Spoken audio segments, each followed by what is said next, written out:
Good morning, students. I welcome you to my video lectures on control systems. I have taken up this chapter, what is known as root locus diagrams. Root locus diagram is a very important concept, and it is studied after Routh-Hurwitz criterion. In Routh-Hurwitz criterion, we are going to establish that for a control system to be stable, all the roots of the characteristic equation must lie in left half plane. Even if one root is going to lie in the right half plane, then the control system becomes unstable. Stability is a very important requirement. As you know that any control system must satisfy three very important requirements. Number one, the speed of response, the speed with which the output changes, must be satisfactory. Speed of response must be satisfactory. That is first point. Number two, steady state error must be as small as possible. Steady state error must be negligible. And the third one, very, very important one, stability. It has to be stable. Any control system, if it has to satisfy our requirement, first of all, it has to be stable. What is a stable control system? A stable control system is one whose output is definite. In a definite manner, it is going to change.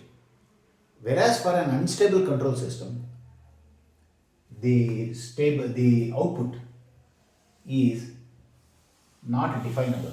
It keeps on changing. For example, like this. For example, output changing with respect to time. It keeps on changing. It is an unstable output. Therefore, control system, first of all, they have to be stable. Then only they satisfy our requirements. Now, having understood the stability concept of control systems, now control system, this root locus technique, it was developed by Evans. It was developed by Evans in the year 1948. We were celebrating the first anniversary of our freedom, our independence. And at that time, Evans was quietly developing this technique. This is a semi-graphical method. Root locus technique is a semi-graphical method. That means it involves calculation, it involves plotting, and Evans developed root locus technique. This root locus technique is widely used in the design of control systems. Design of control system. In the design of control systems. Now, as you know that in control system we come across what are known as controllers. To improve the performance of control system, we are going to add what are known as controllers. PI controller, PD controller, that is PI means proportional integrator controller, proportional derivative controller, PID controller. So you can design controllers using this root locus technique. So this root locus diagram is very, very important concept in control system, and I will try my best to make you understand the concept of root locus diagrams. Now, first of all, before going into the theory of root locus, I would like to concentrate on the term called locus. What do you mean by locus? Locus means a path. It is called path. For example, if a set of points are like this, on joining these points, it results in what is called as locus. It is called as locus. It is a path. Now, in this context, this locus is associated with root. You can also associate this term locus with other terms. For example, current. When it is associated with current, it becomes what is called as current locus. Current locus. It can be an impedance locus. So electrical students, they study induction motors. The performance of induction motors is studied on the basis of what are known as circle diagrams. So circle diagram is another locus diagram. So current locus, I will give one example. You take an RL circuit. You take an RL circuit. In this RL circuit, voltage and frequency are fixed. Okay, voltage and frequency fixed, and we shall have R and L. Out of two parameters R and L, you make any one of them variable. Okay, one fixed, another variable. For example, make R fixed, and L is made variable from 0 to infinity. Okay, when you vary inductance between 0 and infinity, XL is going to change. XL, because XL is 2 pi FL. If XL changes, current in the circuit changes. So it results in what is called as current locus.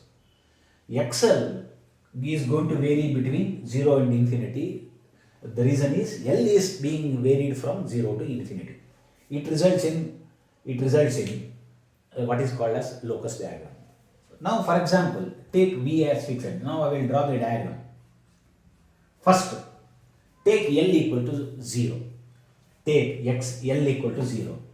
If you take L equal to 0, then what is XL?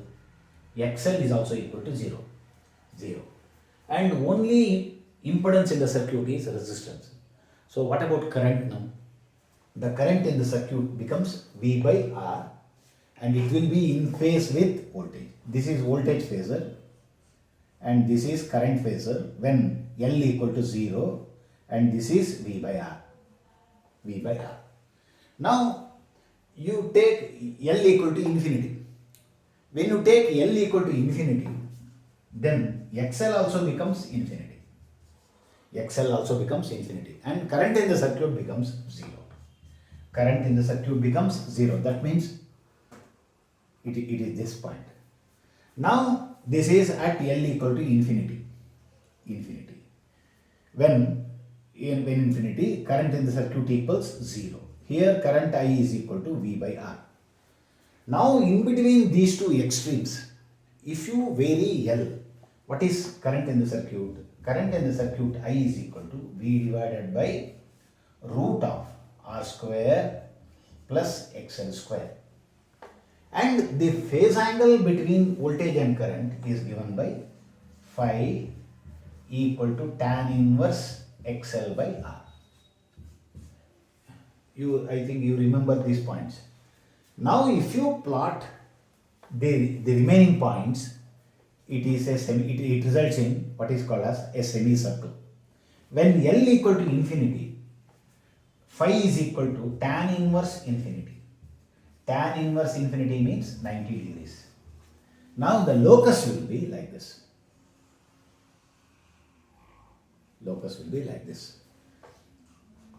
And at any value of L, this is I. So this is the magnitude of current and this is the phase angle.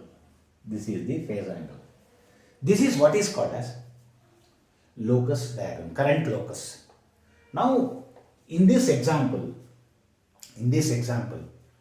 what you have understood is, to get a locus diagram, to get a set of points to plot, we require one parameter to be varied over a wide range, and that parameter is in the form of L.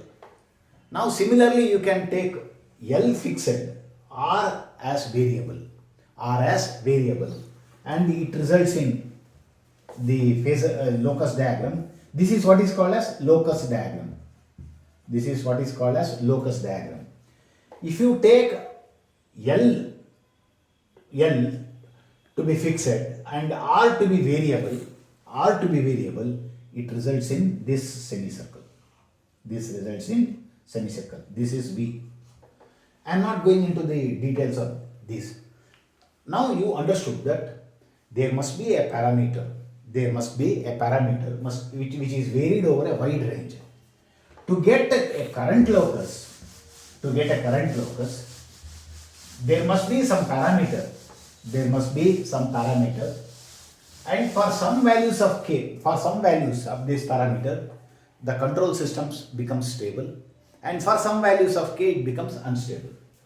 Now you have in root locus technique, in Routh-Hurwitz criterion, you have come across what is known as characteristic equation.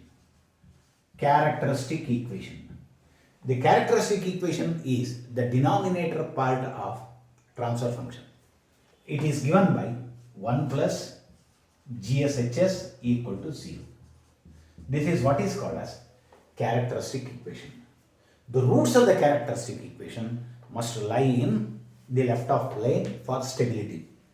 Now, control system, so Evans developed this method, and you have to think of the control system to be of this form. This is reference input. This is reference input called as RS. Now, this is what is called as forward path element. The forward path element is KGS. The forward path element is KGS, and this is output. This output is C of S. C of S, and this is feedback path HS. HS, and for this control system, the transfer function is given by C of S by R of S is equal to KGS divided by 1 plus KGSHS. 1 plus KGSHS. Now K is varied. And because the denominator part is characteristic equation. Characteristic equation is 1 plus K GSHS equal to 0. As K is varied from 0 to infinity, the roots of the characteristic equation keeps on changing. And on joining these points, it results in what is called as root locus. That is root locus. For as many roots, you have to plot the locus. That is why it is called as root. Locus is singular, loci is plural. Now in the next class, to make you to understand the theory of root locus, you must have the basics of phasors. And in the next class, I will take up the concept of the basic concepts. Once you understand the basic concept, then you are in a position to understand what is known as theory of root locus. Okay, I hope students have followed, and in the next class I will take up the prerequisites, and we shall meet in the next class. Thank you.